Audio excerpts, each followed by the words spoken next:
What is going on, you beautiful, beautiful bastards? Welcome back to the channel. This is Unnecessary Rambling. I am Brandon Sylvia. Thank you all for stopping by today to listen to me ramble about what I am playing, what I've been playing over the last month or so. Pretty big month for the backlog. Dove into a couple backlog titles, a couple replays, actually, which is something I've been wanting to do a lot more. Replay some games that, that I haven't checked out in a while. And got a couple knocked off here this month that I am excited to talk about with you all. But before we go into all that, this should be, if I'm doing this right, the first ever Unnecessary Rambling episode that is available on podcast feeds. So this should be up on your, all your different little podcast feeds, your Apples and Spotify's and all that shit. So as long as I'm doing this right and I don't run into any technical issues while doing this, then yeah, you can go check this out on your favorite podcast platform. And to any new listeners who may be stumbling upon this from their different, podcast feed of choice, shout out to you. Thanks for joining. This is Unnecessary Rambling, a channel, a feed, whatever you want to call it, a content platform where I personally, Brandon Sylvia, just run this thing independently and I ramble about video games. And that's pretty much the whole setup here. So if that sounds appealing to you and you like some long-winded rambles and you don't mind listening to one voice for an hour at a time, then I hope this can be a new home to you. And I guess if you enjoy it, leave the what is it? You give the 5-star rating. That's the way of reviewing the podcasts on the different platforms. So hey, drop me a 5-star if you enjoy the content, I guess. But without further ado, let's get into the good stuff. Let's talk about what I'm playing, what I have been playing as of late. And the first poll that I put up this month over on YouTube, and definitely, go subscribe if you are listening to this on your podcast feed. Go over to YouTube, subscribe, because I put up polls and let the community vote on what I knock off the backlog, what games I dive into, little, different votes like that. So the first one that I put up this month was a pretty, not, honestly, it wasn't all that close. Bully won in a pretty convincing fashion. Bully went home with 36% of the vote. Second place was Jedi Fallen Order, and Arkham Asylum came in third at 19%. So I replayed Bully for the first time in probably over a decade or so.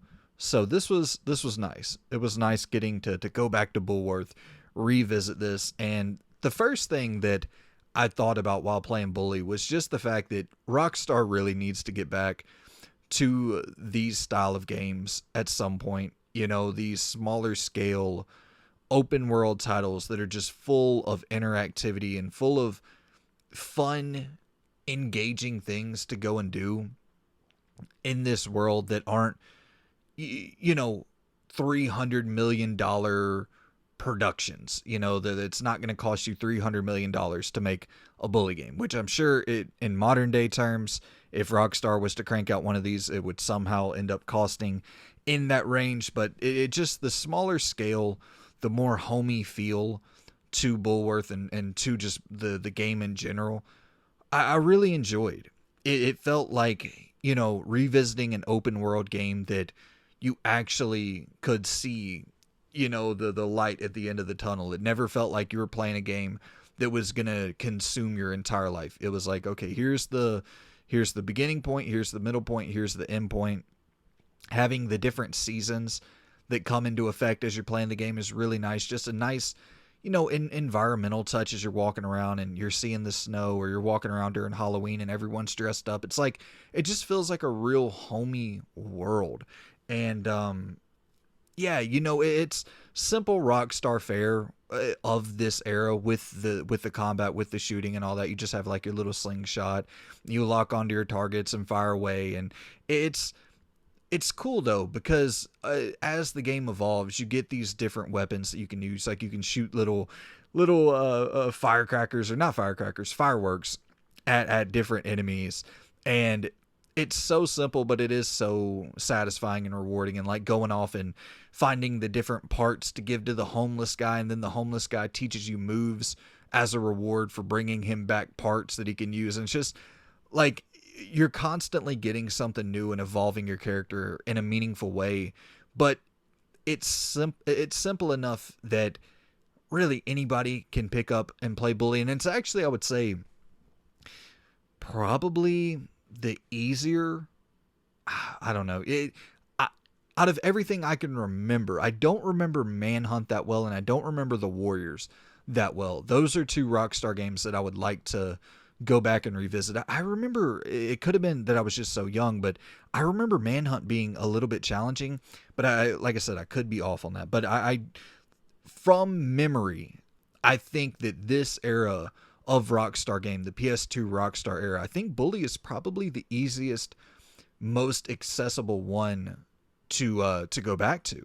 The story for Bully is fairly straightforward, simple. Your parents are going away for a year-long vacation, and they're dropping you off at this boarding school. And in this school, Bulworth Academy, you kind of go from clique to clique, aligning with the different cliques. And, you know, you have your jocks and your nerds and your burnouts and kind of the stereotypes that are in most like high school movies and shit. But it's cool because you align with the different cliques, and then you end up becoming a rival of the opposing clique, and you end up like taking out their main guy, which results in some sort of boss fight or some sort of cool final mission. But then you end up later in the game like siding with them, and you're kind of working your way up the ladder until you have all the factions, all the different groups in Bulworth on your side, and you kind of, you know, you're working to become the ruler of Bulworth Academy, which ends up being flipped on its head by the end, and, you know, results in disaster and a big blowout at the end of the game. That it's just a cool conclusion overall.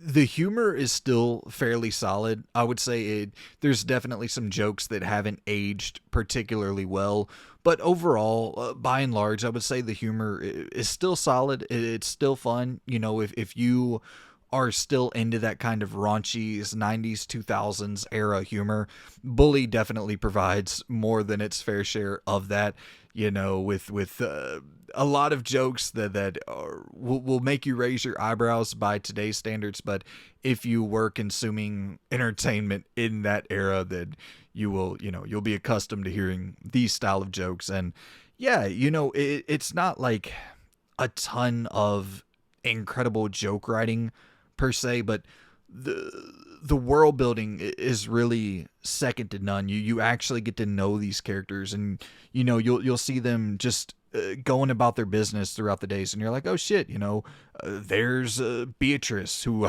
I just made out with, and now I'm over here macking on fucking Lola, and Beatrice sees you from afar, and she like walks over to you and slaps you, and it's just like these little very minute attention to detail things that only Rockstar really does on that level, and it just makes the world feel so lived in. And like you get to know these characters. You know, it's crazy to you're going in between classes, and you'll have Algernon or whatever his name is come up to you, and he wants you to walk him to the library because he gets bullied too much. And then as you go throughout your day in Bulworth Academy, you there's Algernon just roaming around, and like you really do start to develop a familiarity and a bond with these different students of Bulworth, which is fucking crazy. And you know, a big part of that is like the system of Bully, where it has like the day and night cycle, where during the daytime, you know, you're supposed to be going to class. You have 2 classes per day, and then you can kind of fuck off in between and do some side content. But you know, that structure of okay, I'm going to class, so I'm roaming the halls a little bit, having these different characters come up to me and ask for help for certain things. Oh, you know, the jock comes up to you and he wants you to throw 3 kids into a locker. You go over there, throw 3 kids into the locker, you're getting chased by the damn principal or whatever, you're running from the different teachers, the faculty members as they're chasing you down after you did some fucked up shit. And, you just start to kind of come to know this world on such a deeper level the longer you play it. And, you're going to your classes, and like each class is full of their own little mini games, which are, to be totally honest, it's simplistic. It's very rudimentary in the gameplay design. Like you go to your chemistry class and you just press buttons as if you're playing like a rhythm dancing game, or like the little mini game in Lost Judgment. I don't know if you guys played that, but the little mini game in Lost Judgment when you go to the dance class, it's just pressing the button at the right time. That's really all that it is with Bully, specifically for the chemistry class. But a lot of the classes are fundamentally very simplistic in design. But then you have some cool ones like the PE class, where you go in and you learn different moves as you finish the wrestling courses. Or then you have the ones where you go in and play dodgeball, and it's like a fully functional dodgeball game where you can catch the ball, throw it back at the opponent, and it's fucking really cool, dude. It's really cool that they have these little games inside of a game. Specifically, you're talking about what was Bully was like 2006, I believe, 2005, 2006. To have a dodgeball game built inside of this already big, packed open world that's full of life and engagement and interactivity. And then, you have like a little soccer mini game. And like I said, some of the classes for sure simple. The one where you're the chop shop class or whatever it's called, I think they just might call it shop class, where you're going in there and you're tuning up a bicycle. And as you tune up the bicycle more and more over the course of the class, you end up unlocking like different level bicycles. And by the time you finish the course, you get the top tier bicycle to roam around with. And it's the fastest, it jumps the highest, you pull off the fucking, longest wheelies. Like everything is better on that specific bicycle than all the other bicycles in the game. So there is that reward of finishing it. And like, I believe the English class, if I'm not mistaken, is the one where once you finish that one, and I went through and finished all the damn class. I was just addicted to this shit. I just kept doing that loop over and over again. Even after, the game was finished, like I just kept fucking around in the world. But with the English class, I think that's the one where you end up learning skills where you can kind of talk your way out of any conflict. Where you're about to get like beat up, you can kind of like press L1 and X and resolve conflict. And you can restore like full health by going and kissing a chick in the school. And like you unlock the ability to where it used to be to where before you unlock the ability, you would have to go and buy them flowers or chocolate or something to to mingle with them further. And then you unlock the ability to do that without really any gifts. So, and that's kind of beneficial in the gameplay, because it will, if you're low on health, it'll like give you an automatic boost in health, which, is totally fucking silly. But it's just it's a really, really fun gameplay loop to mess around with. And just like I said about the world and how lifelike it is, where you're going to a little carnival, and you're playing little games at this like county fair style thing. You're hitting you take the sledgehammer and you try to do the strongest man thing, where you hit the little platform and it raises the ball up to the top, and you got the shooting gallery, and you're riding roller coasters. Like it's just a really, really cool little game. And that's kind of the thing, just a little game. It feels like a little game, even though it is pretty damn big. It's pretty lengthy. It took me, I don't know, maybe 18, 20 hours to get through it. But within those hours, I never once felt like I didn't want to be there, or I never once felt like, it was bloated or dragging on. Like everything felt so purposefully designed and so meaningful. And the only real complaints I would have with Bully at all is that combat back in that era for Rockstar was not their strong suit. They really, really, I mean, they were at the time, it was passable, but even towards like that tail end of the PS2 era, Rockstar was getting a little bit left behind with the combat. You know, different games started doing more freeform shooting, like something like Resident Evil 4, and everything wasn't so reliant on that lock-on targeting system. And Rockstar stayed pretty dependent on that for a while. And this was probably right about the time, which it would have been right about the time, because after Bully would have been GTA 4, where they left that behind. So, you know, it was kind of the last of that era for that style of Rockstar game, which is cool. And then, yeah, I'm just glad you guys voted for it, because it was fun to go back and revisit this. There's just some really, really cool missions. You know, like there's one where you go and you break up a skateboarding club. You're going and fucking skateboarding, and then you're beating the shit out of the different skateboarders in this thing. And like, yeah, it's just, it's it's a blast to mess around with this. I was going around with my high-powered bicycle trying to do big-ass backflips onto the beach. Like, there's a little ramp, and I was taking the ramp, and for those of you who are audio listeners, it might be beneficial for some of this stuff to watch the YouTube version, because I, you know, try to include gameplay in all that. And I also was reading about that you can like put video versions on Spotify. So I'm gonna look into that more. I think it'll, like, I have to be approved for that if I'm not mistaken. But yeah, I'm gonna try to look into that. That way people, you know, who are tuning in on Spotify can just watch the damn video as well. But yeah, you know, I would take my super high powered bicycle and try to do these big ass backflips off this ramp onto the beach. And yeah, I was just having a good time, man. I was having a really good time with Old Bully. All right, and next up we have, okay, yeah, I after I finished Bully, I put up another poll on YouTube with 5 more games for you guys to select from that I would play next, and this time I went with backlog specific games that I've never played before. And the nominees were Jak Daxter 1, Silent Hill 4, Gone Home, Tomb Raider 2013, and BioShock 2.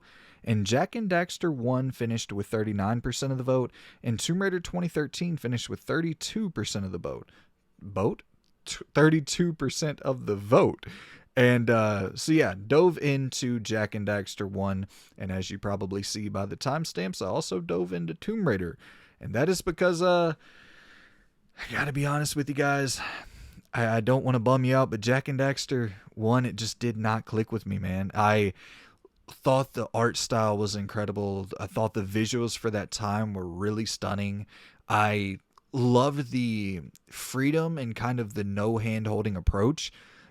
You know, people talk about the Elden Rings and Breath of the Wilds. It's like, well, Jak Daxter kind of had that vibe going on too, where no real map, no way of knowing where you need to go next. You're just kind of following the world and the details that the world lays out for you, and you know, you're solving these puzzles and with just your surroundings, just the environment to kind of guide you, and that's cool. I really dug that. But the thing that, and I know this is a silly complaint, but it was just the lack of story from what I played of it. I put about 3 hours into it, so I gave it a real shot, but there was nothing compelling me to keep going other than like the collectathon nature.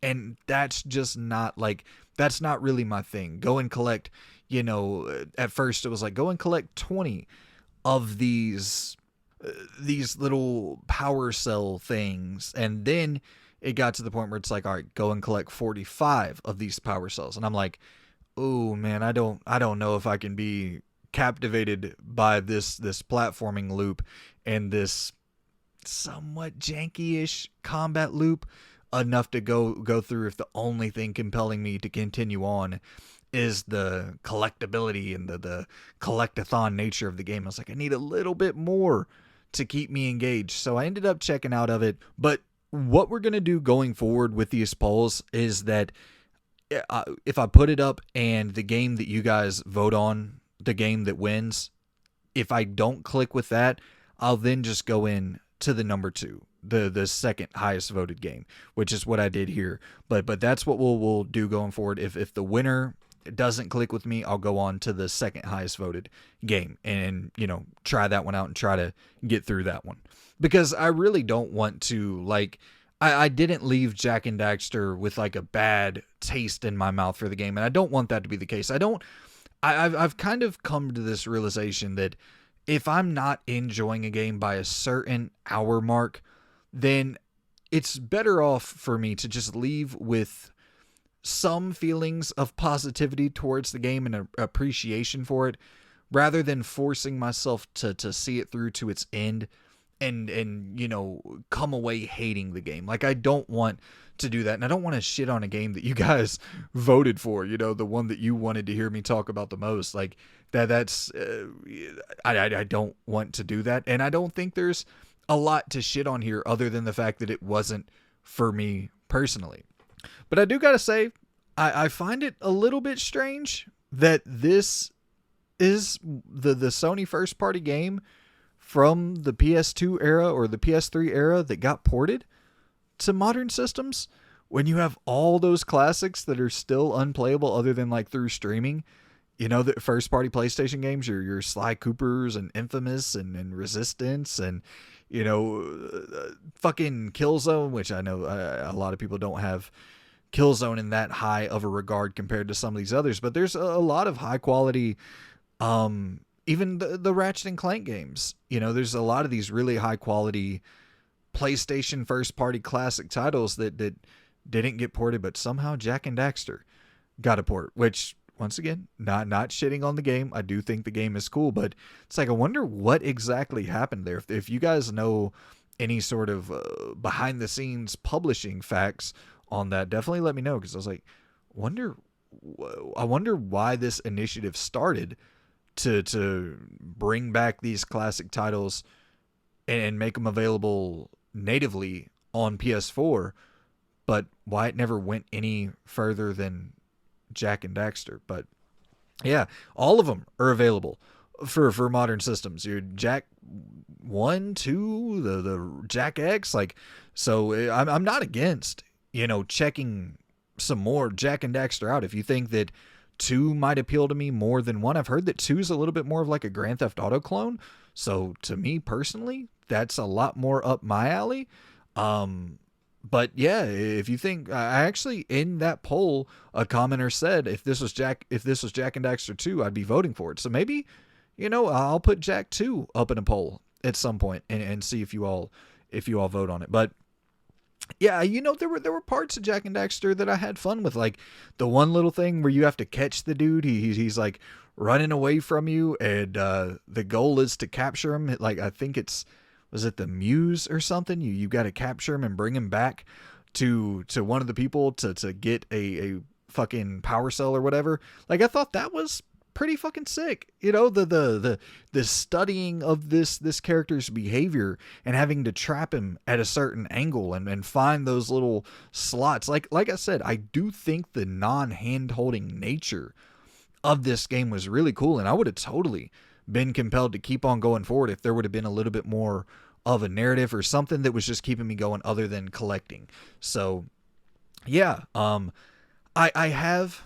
heard some, I don't know what you even call it. It's not a lot of people, but I have heard some people on the internet say things like, I really hope Naughty Dog goes back to these style of games. I really hope Naughty Dog can, go to a more lighthearted Jak and Daxter-esque game again at some point. And I agree. I do hope that Naughty Dog can go back to something more lighthearted, but more like Uncharted for me. I think I really don't want to see, I don't want to see Naughty Dog doing any mascot platformers ever again. Once again, no offense to Jak and Daxter, but I think that studio has become like so expertly talented in this specific field of highly cinematic, engaging storylines, and I would be totally on board to see them do that, that very cinematic,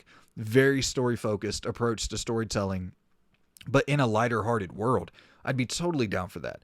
But And to be fair, I don't really want them to go back to Uncharted either. I would really like to see Naughty Dog leave behind Uncharted and The Last of Us for a bit and go on to something that is just totally new. Like I talked about it in videos in the past, but I would love to see them work in the espionage spy world, but like a fun espionage spy story, more like James Bond than Metal Gear or Splinter Cell. You know, something pulpy and action driven, solid cinematics, fun platforming, just combining all their tools, all their forms of expertise into one bag that could give us a brand new IP. I would really love that from Naughty Dog.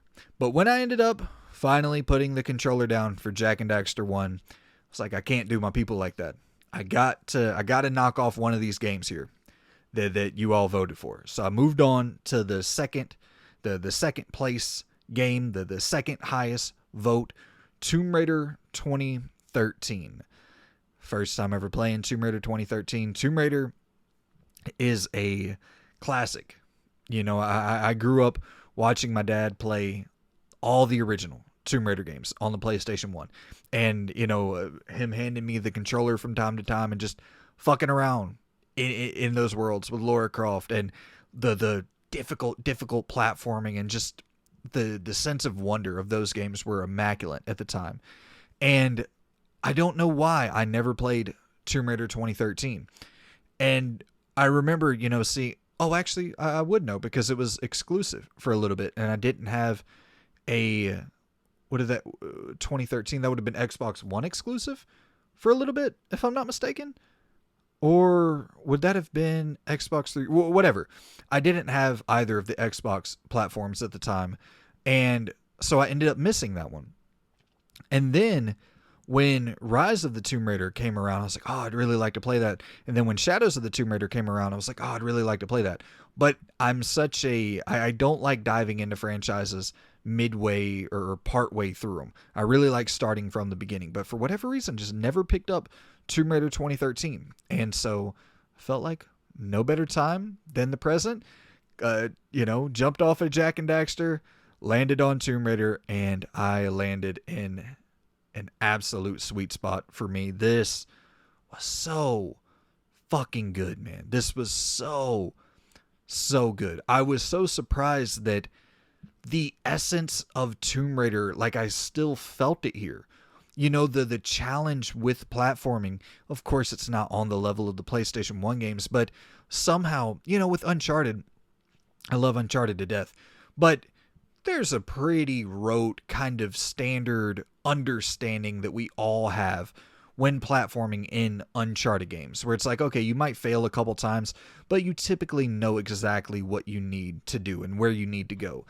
Tomb Raider, there was like at times I wasn't 100% sure, you know, certain like little tomb puzzles that you go off and solve, and you're not 100% sure how to solve them or how to make that specific jump at that specific time that's going to get you to that next ledge. And it really felt like it was harkening back to those PlayStation 1 games while being a lot more modern, a lot more accessible, approachable, yada, yada, yada. But it did still feel like it had roots of classic Tomb Raider at its core. And I loved that. I loved the shooting in this game. You know, a simple third-person shooter, cover shooter, but there were so many cool mechanics added in that made it feel a little bit spicier, a little bit just different than everything else on the market, where, like, you know, you could like throw sand or dirt and rocks at different enemies' eyes. You know, you press like I think it's circle and triangle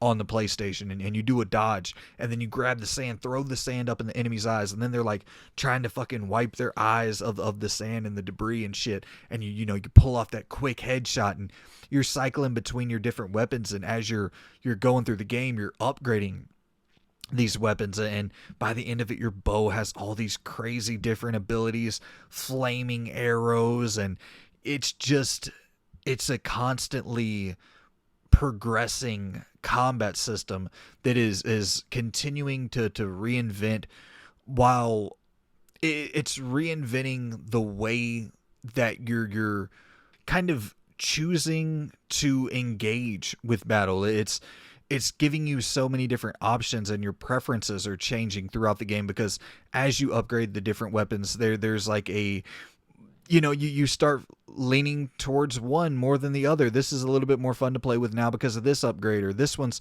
now I got this extra ability in it. My shotgun can reach longer distances, or now I have a fucking grenade that's attached to my assault rifle. So I'm going to use my grenade launcher assault rifle more, and I'm going to use my grenade launcher that's attached to my assault rifle more. So that inherently means I'm going to be using my assault rifle more. So you're just constantly swapping in and out of these different guns. And like I said, it's you're not given a wide arsenal of weaponry, but I think the improvements and the upgrades that you get throughout the course of the game are all, it's all additional upgrades that are valuable for your playthrough, that you actually want to mess around with. And I also love the end stage of this game, where it almost feels more Metroidvania like, where it opens up and it forces you to kind of backtrack through a lot of the areas that you've already been,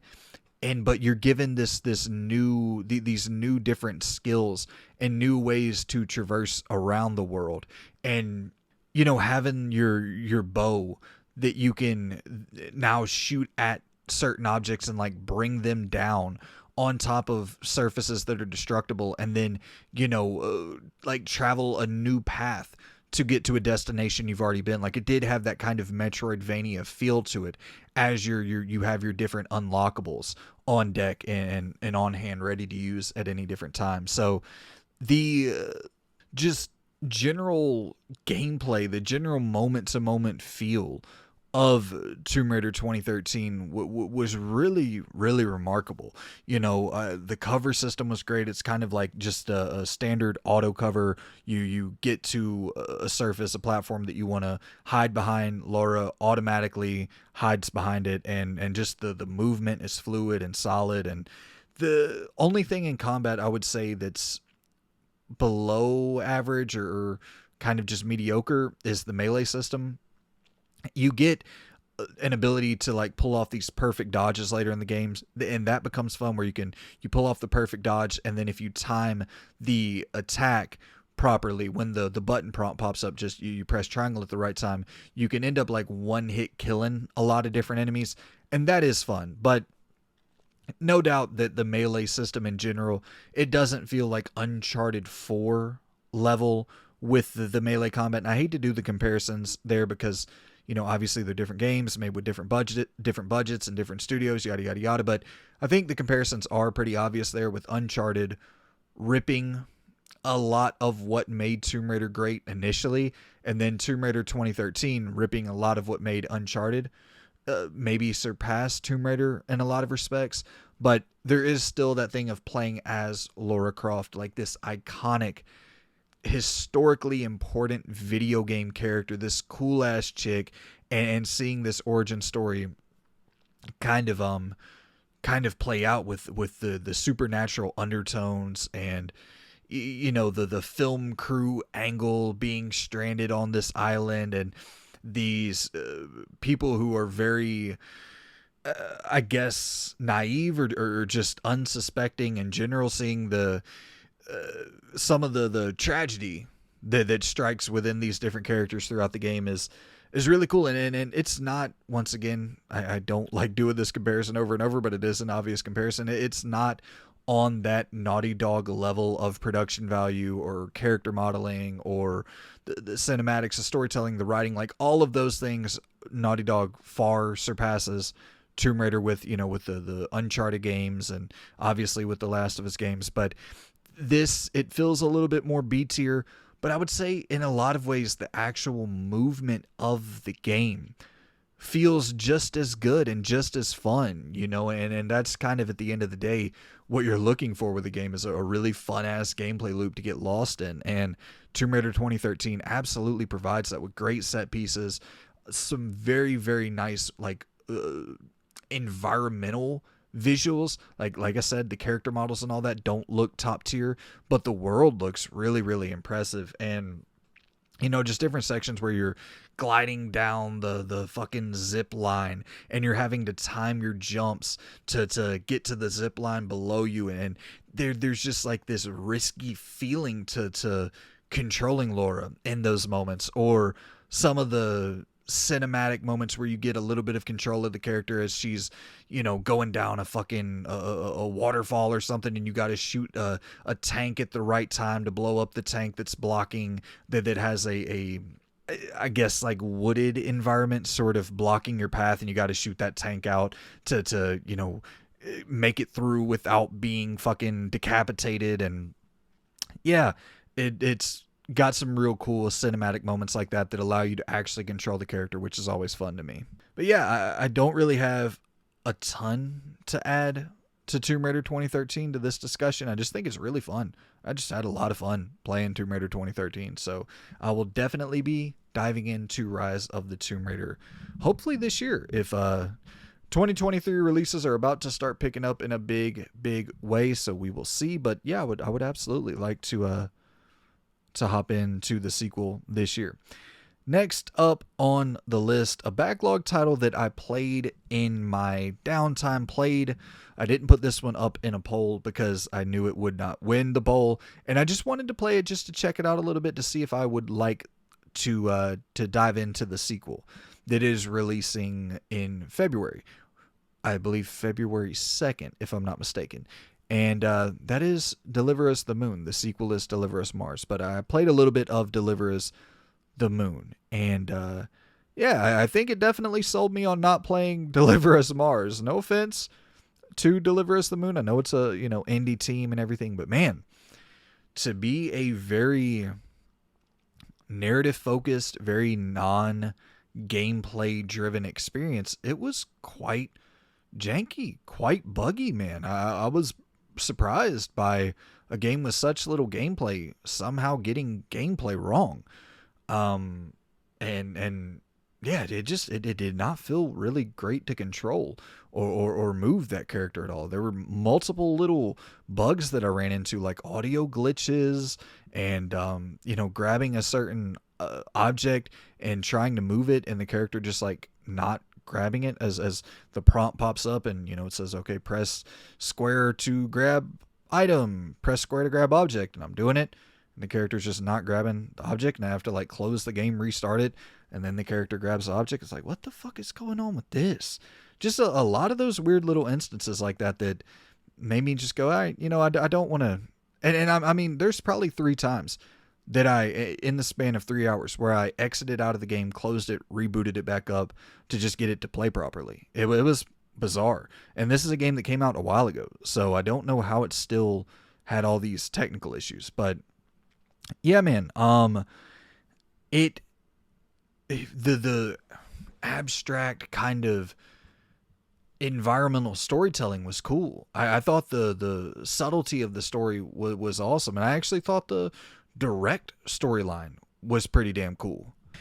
It's pretty much this story where you're playing as this astronaut, this solo astronaut who's sent off on a mission to like humanity is on the brink of total extinction, and you are sent to the moon in an attempt to like bring more resources back to Earth, or to find some new planet to house humanity, I believe, to house the human race, I think is somewhat where they were going with the story. Like I said, I didn't make it to the end, but from the little bit of kind of environmental storytelling and picking up the different notes and shit like that, it seemed that was kind of the direction they were leaning in with these different astronauts who were attempting a similar mission, and a lot of them met their demise on this mission, and you're learning about that as you are hoping to avoid that same fate. And it's just a cool sci-fi story, and there's moments where like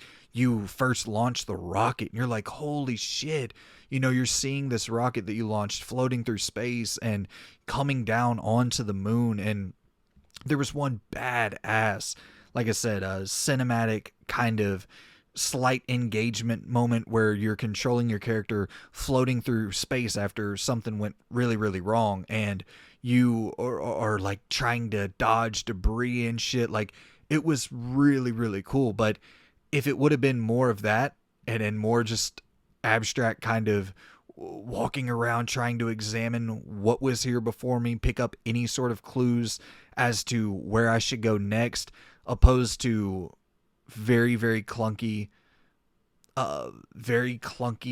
object item interaction, and then some the puzzle solving for the most part wasn't that bad. Like, there was one where you're having to avoid these like electrical fucking shock things, and you're moving your character in this zero gravity manner to, you know, avoid being fucking shocked to death. And that shit was cool. Like, how it was laid out, and the little item that you were having to retrieve to like shut down that energy field, like how they laid it out was fun and interesting. But a lot of it, just the controlling of the character was so janky that it made it a bit cumbersome. But this is how I'm looking at it with Deliver Us Mars at this point. You know, by the time you guys are watching it, you will have already saw the games of February that I'm looking forward to video, and Deliver Us Mars is one that I'm looking forward to. But massive caveat: if it doesn't review well, then I'm not checking it out. Like, if it doesn't review better than Deliver Us the Moon, and if people who played Deliver Us the Moon say it's kind of similar mechanically, then I'm not checking out Deliver Us Mars. But if they say it's a massive leap forward, I'll dive into Deliver Us Mars. I think the storytelling and the concept alone earned my recognition, earned my awareness, and I guess earned my attention to see if Deliver Us Mars will evolve into something more interesting than, or more functional, I guess, than Deliver Us the Moon. Okay, and next up is one that is a bit of a selfish personal pick, if I'm being honest. When I put up that first poll with Bully, Arkham Asylum, Jedi Survivor, all that, what I really wanted to play was damn Arkham Asylum. And I like I said, loved Bully. Almost nothing I could complain about with it. But after I finished up Tomb Raider 2013, dabbled with Deliver Us the Moon a little bit, it's like, you know, let me squeeze in a little Arkham Asylum real quick before we hop back to the polls. And yeah, this shit's so good. Arkham Asylum's so good. It's like, it's so good to the point where I was worried going back into it, because I was like, man, third-person action adventure games have evolved a lot over time. You know, a lot of them, not a lot of them, all of them, that are melee-focused third-person AAA action adventure titles have stolen or copied a lot of what made that Arkham combat so incredible. But it was really surprising to me to go back and dive into Arkham Asylum, and just that immediate, oh wow. Like, yeah, a lot of imitators are out there, but there really hasn't been like that absolute duplicator of this feel with combat. Because there's something about, you know, and I know reviewers got shit on for this saying, and but I don't know, there's some truth to that phrase that they got clowned on for, is the whole, you know, it makes you feel like Batman thing. But the going back to it now, you know, after playing the Spider-Mans and the Sleeping Dogs and the you know, the different games that kind of emulated this formula, going back to it now, like, there is something about what those reviewers said that's kind of correct. That feeling of actually being Batman, of making you feel like Batman. It's a really satisfying feeling, because there's something to that slow, brooding kind of, you're walking down the corridor as Batman and you see a group of 3-4 enemies, but you don't even speed up. They run to you, and you see the little icon pop above their head that lets you know they're about to target an attack at you. And you just triangle. You mash it at the perfect time. Batman grabs the dude's leg as he's going in to you know, hit you with a body kick. He grabs the leg. You press square. You deliver a side elbow right into the character next to him. And then, you know, you whatever the hell you call it, when he does his little cape move where he throws his cape up over and fucking the enemies with the guns, it kind of disorients them for a minute. And you hit him with like a 1-2 punch, and you jump over the back of the other enemy and you hit him with a 1-2 punch, and like you're just constantly flowing when you really get locked into that flow. And the quick L2 twice, you tap L2 twice with the batarang, you knock a dude on his ass with the batarang as he's charging in at you. You dodge, you evade the TV that's being thrown at you. Like, you're really flowing and feeling like Batman, man. That there is something about that, where you're walking into battle and you're like, dude, I'm the fucking Dark Knight. I'm a tank.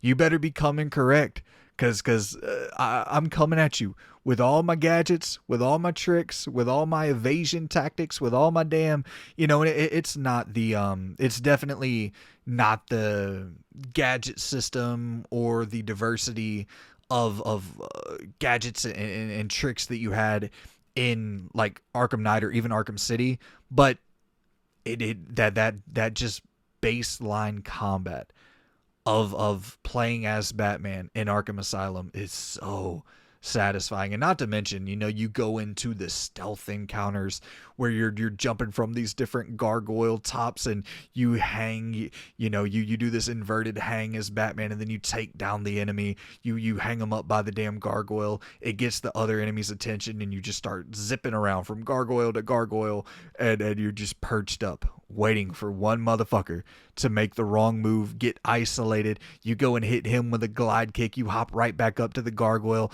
It triggers all the different enemies. Joker has the damn electric collars on all his little goons, and whenever one gets knocked out or incapacitated, it triggers all the other ones to know that someone just got knocked out, and they go and check on him. And then you have this kind of gathering of bad guys, and then you're watching them disperse and you're watching them separate, and you're just eyeing them down like you're hawk-eyeing these motherfuckers, just picking them off one at a time, going up under the you have the little the little grates on the floor that you hop into, and you're just trailing, you're trailing that enemy, and you're waiting for that 1 second that he turns his back. You go up behind him, silent takedown, boom.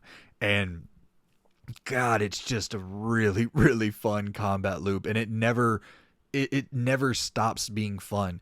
There's a simplicity here with Arkham Asylum that's, I would say for sure, with Arkham City, the boss fights are so much better, but there is a simplicity here that's kind of fun in its own respect. Like, having the, what do they call it? Like the big Titan henchmen dudes, and they come running at you, and then they send the standard goons out as well, and you dodge the henchman, the Titan henchman thing, and he ends up kind of knocking himself out or going slightly unconscious for a second. You hop on his back, and then you take him over, and he's like, you can start swinging punches into the different standard enemies, knocking all them out at once as well. And then you get back into just the dodge, throw the batarang, blind the big Titan henchman thing, and you're just waiting for those moments to go in and punish them. And yeah,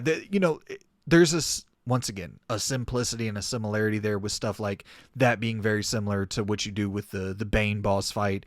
And they really ride that wave a lot for the boss fights in Arkham Asylum. But you do have the cool moments with like Croc, where it's really no boss fight to be had at all. It's a lot of evading and avoiding the battle. And I've always really appreciated that when games do it, because it seems that there's such a reliance or such a standard approach to, okay, I'm going to go through, battle a bunch of standard enemies, get ready for the boss fight. Go through, battle a bunch of enemies, solve a puzzle, get ready for a boss fight. And I've always thought, like, whenever you do avoid a boss or like run away from a boss because you're not prepared for that or something, it adds like a level of threat and importance to that enemy or to that boss that makes it feel real cool for like a later build up if you ever get there, which you don't with Arkham Asylum and the Croc. But I don't know, it does just add that extra dynamic of being like, oh man, that's a bad motherfucker. If Batman doesn't want to take on Croc head on, then that motherfucker must be bad. You know, he's having to use his intelligence and his tactics to work around that situation. I love little things like that in games because it's all about agency and engagement. Like the Evil Within 1 does such a great job of using the environments at certain boss fights to allow you to escape the boss fight opposed to win the boss fight. And with a horror game, which that's another thing about Arkham Asylum, is it is scary. It's straight up scary. I I want to say scary at times, but there's a part of me that's like on edge at all times, even though it's so fun to mess around with. Like the entire setting of Arkham Asylum is uneasy and uncomfortable throughout the entirety of the game. And not to mention when you get to the Scarecrow sections, and it's like legit daunting, like very, very daunting whenever you start kind of, you know, seeing things a little bit differently through Batman's eyes, and you're like, oh shit, I'm about to have to go up against Scarecrow, and like, what's he gonna throw at me this time? You know, you're in a morgue style setting, and you're opening up these you know, these Ziploc bags or whatever with dead bodies, and you're seeing dead bodies of people that you love, and you know, bringing back those memories. And it's like, god damn, this is getting dark. And hearing sounds hearing sounds off in the distance and not being too sure how close or how distant it really is, because it sounds like very, very imminent and like right on top of you. But you know, you keep walking and you don't see anything. And they do a lot of these little audio cues throughout the entire game, even when you're just dealing with the Joker and like some of the like lunatics that he lets loose in Arkham Asylum. You'll hear him like screaming and crying, and I love those encounters too, where they'll come running at you, and when you press triangle when you counter at the right time, Batman just grabs them and body slams their ass. Like it's really good, and just the entire world building and world design is very, very much rooted in horror. And once again, talking about the backtracking nature of Tomb Raider, it's similar with Arkham Asylum, where the map is so good that I wouldn't even call it backtracking, though. That's the problem with Arkham Asylum. And also, shout out to Tomb Raider. The navigation with Tomb Raider is great as well, always kind of letting you know exactly where you need to go. But Batman Arkham Asylum, the map is so good that I never even thought of it as backtracking. I once again thought of it more as a Metroidvania, where it's like you're allowing me to explore different environments with my different tools. Now I have my Batclaw. I can pull down this, you know, I can pull down this environment that is like a weakened structure. I can pull it down now, and earlier I had no way of accessing that point. So now I'm moving around more seamlessly, getting to where I want to go quicker because of the different gadgets and tools that are in my belt. But there is undeniably that backtracky sense to Arkham Asylum that's very familiar to anybody who's into survival horror. And I love that, you know, having the closed off sections that start to open up later as you go on, almost like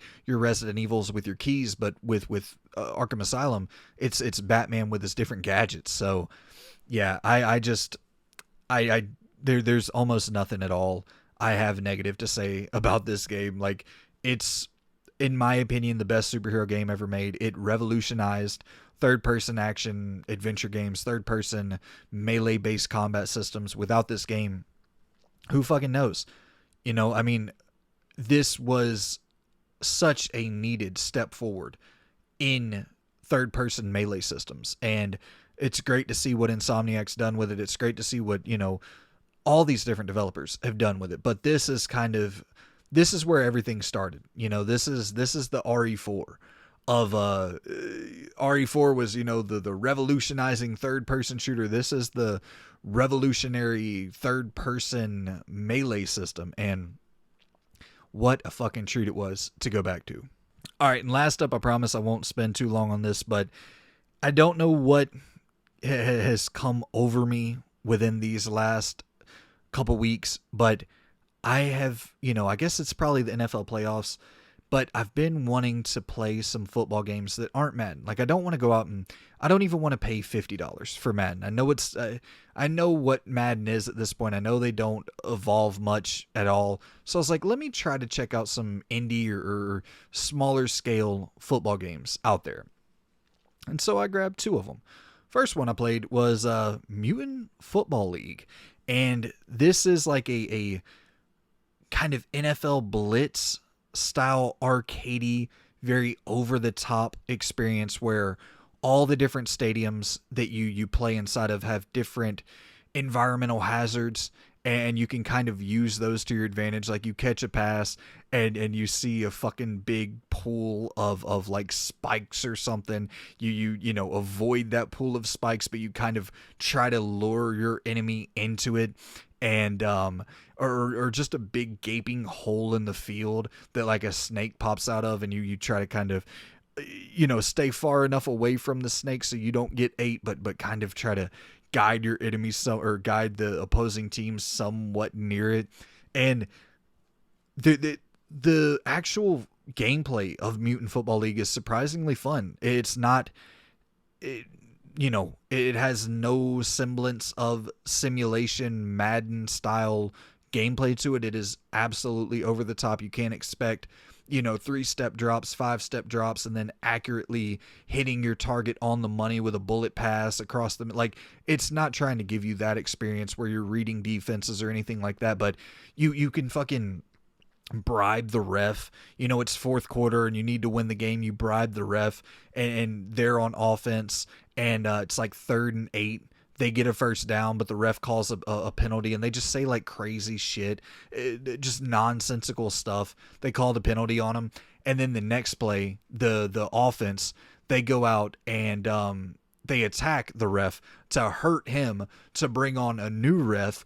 That way, you know, the game can be called fairly, but another penalty's added to them. So you end up putting them at like 3rd and fucking 40, and they're trying to get 40 yards so that they don't have to punt on 4th down or whatever the case may be. It's just like those little things, and you know, like they wouldn't punt if it's the end of the game, you know, making it to where they're not able to kick a field goal, or making it to where they're not able to go for it on like a 4th and 10 style situation where they actually have some possibility of getting it done. But you know, you have like a dirty playbook where on offense, I was playing as and the cool thing is with the rosters, you go through and all the teams are mimics or like knockoffs of NFL teams. So you have like the Philadelphia Eagles is who I played as in my season mode. And you have like Waylon Hurts was my quarterback's name. I had AJ Growl as my receiver. I forget, there was another like Watkins. I forget the different mimics or the different sort of, I guess, comedic impersonations of these different real life players.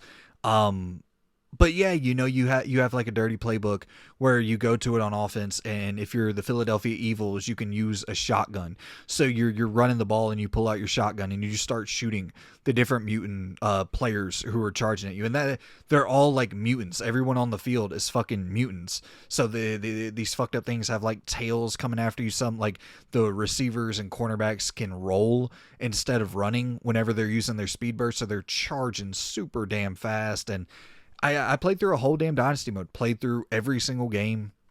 You know, I put the quarters down to pretty much nothing, but just like fucking around, playing the games, played 16 games, went through, won the championship. I was like, this is, you know, I probably spent 2 days with it. I was like, this is a good way to bullshit for 2 days. Had a lot of fun with that little game. It really was enjoyable to go through and play through a full season of that. And it was only like $20 or something. I think it was even $15 if I'm not mistaken on the PlayStation Store. So absolutely not regretting that purchase at all. And another one that was very cheap as well is Axis Football, and this is more simulation centric, similar to Madden, but you know, very budget, very small scale indie team here. But I gotta say, this I try to play a lot of those style of games. You know, I believe one is Maximum Football, if I'm not mistaken. Like I really try to do my due diligence to check out, anything in the basketball world that's not 2K, anything in the wrestling world that's not WWE, anything in the football world that's not Madden. And I think that this is the best simulation football game outside of Madden that I've played. Like, this feels surprisingly okay. Not good, very, very, very janky at times. The run game I felt was pretty rough, but I actually felt the pass game in Axis Football was pretty strong. My big criticism is there's not a lot of dynamic movement or dynamic plays that you can create as a rusher or as a receiver, like breaking off in the open. You only have one defender in front of you. You can't really like truck them or stiff arm them or juke them in a real meaningful way. Like, they do have a juke button, but it doesn't really do much in my experience.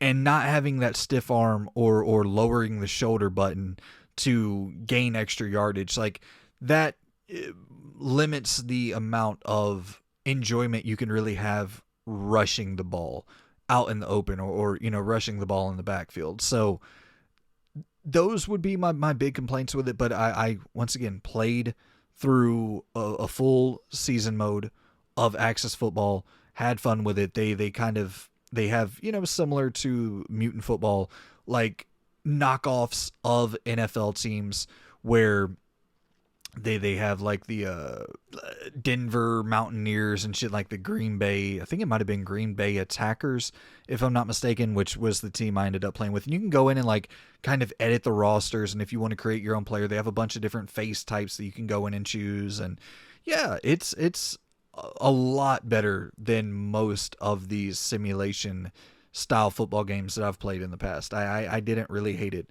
at all. So that is it for the video. That's what I've played so far in January. Very much looking forward to Forspoken in about 11 days from recording this. And then also very, very much looking forward to, no, actually 9 days of recording this. Forspoken will come out.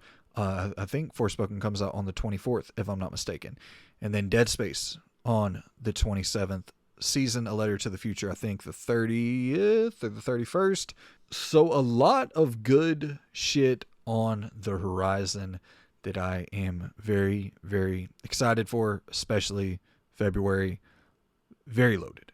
Very, very loaded. So I'm pumped, man.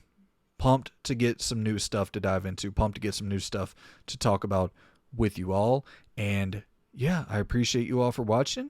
As always, hit me up in the comment section below. And for the listeners, I don't really know how comments and stuff work on Spotify or Apple Podcast or SoundCloud or whatever, but if there's a comment section there, hit me up on those comments.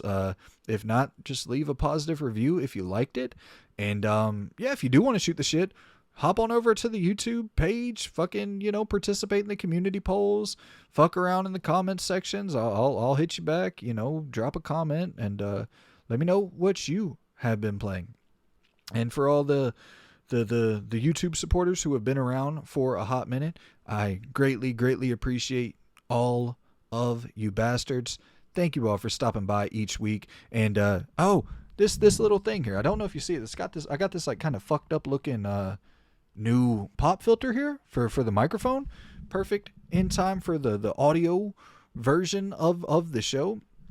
I think I got like a knockoff version of the Shure, I forget which I don't remember the name, but I got like the knockoff version of the pop filter, so it's kind of like flat here at the front. It doesn't really look right, but hey, I did a bunch of testing, testing the pops and all that, and it made a fucking huge difference. Like, this sounds way better than the other little where's it at? This is for the YouTube viewers here. The other little pop filter. See how much smaller it is in comparison? Way smaller. So I guess like the extended length here is somehow helping protect the pop, if you will. So hopefully that that helps for all of you listening to this. Hopefully it's not as poppy. I started hearing that. Started hearing the popping being a little bit just too abrasive, too abrupt. So I was like, let me try to remedy this real quick and yeah, grab this thing. And from the testing I've done so far, it seems to be working pretty well. So I hope it helps your ears there. So yeah, man, appreciate you all for tuning in. As always, drop down in the comments below. Let me know what you have been playing. Shoot the breeze with me. Let me know what you're looking forward to in February. And with that out of the way, I will see you all in the next video. Appreciate you all for tuning in. See you soon. Goodbye.